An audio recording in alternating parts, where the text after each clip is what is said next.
Alors concrètement, justement, quand on est investisseur, qu'on n'y connaît pas forcément grand-chose à toutes ces thématiques, comment on s'y retrouve aujourd'hui?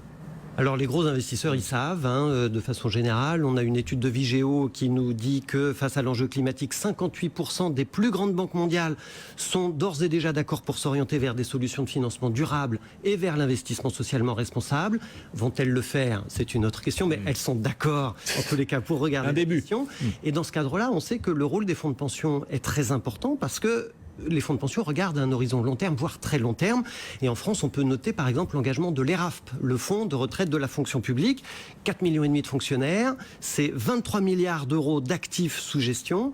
Et l'ERAFP, il fait progresser cette démarche ISR avec notamment la problématique de la décarbonation des portefeuilles. Donc ça, c'est important. Et les petits investisseurs, parce qu'ils nous écoutent eux aussi, comment font-ils pour investir ISR? Alors les petits investisseurs, les épargnants, vous et moi au fond, il faut qu'on se tourne vers les labels ISR, le label ISR du ministère des Finances qui sera mis en place d'ici la fin de l'année, le label Transition énergétique et écologique pour le climat du ministère de l'Environnement, et puis on a aussi des nouveaux systèmes de notation environnementale qui sont en train de se mettre en place. Alors MSCI l'a annoncé début mars, et puis là Morningstar vient de lancer une notation environnementale de 20 000 fonds dans le monde. En réponse à une demande croissante de la part des investisseurs. Et le système, il est assez simple. Morningstar fait une analyse avec Sustainalytics d'ailleurs des critères ESG, environnementaux, sociaux et de gouvernance des entreprises dans lesquelles on va investir. Donc, il mesure l'intensité carbone de l'entreprise, sa dynamique climat, sa gestion de l'eau, l'égalité homme-femme. Donc, il y a toute une ribambelle de critères. Et puis, la note attribuée par Morningstar est établie sous forme de globe. On a 0, 1, 2, 3, 4, 5 globes. Habituellement, c'est les étoiles, là, ce sont des globes. Donc, ils gardent bien sûr les étoiles pour la performance, bien sûr, et on a en plus les globes.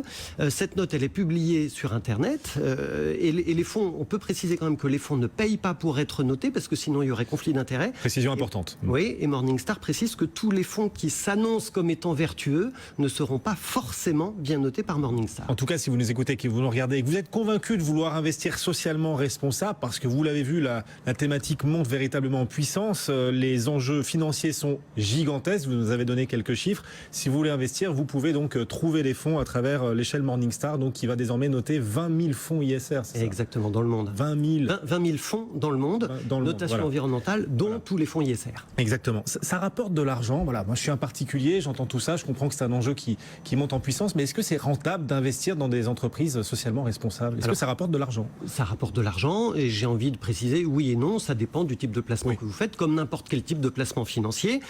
J'ai choisi de vous parler de 2 placements ISR qui sont notés 5 globes par Morningstar, et vous allez voir un exemple assez éclairant. Amundi Action USA.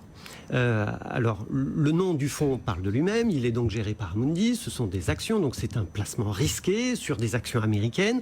Il est noté 5 globes au titre de la notation environnementale de Morningstar. Sa performance depuis début janvier, c'est moins 4%. C'est pas terrible, mais sur 3 ans, sa performance, c'est plus 16%. Et je le signale parce que dans le domaine de l'ISR, on investit à long terme, donc il vaut probablement mieux regarder une performance à 3 ans ou à 5 ans qu'une performance depuis 5 mois. Le deuxième fonds dont j'ai envie de vous parler, c'est Groupama Crédit Euro.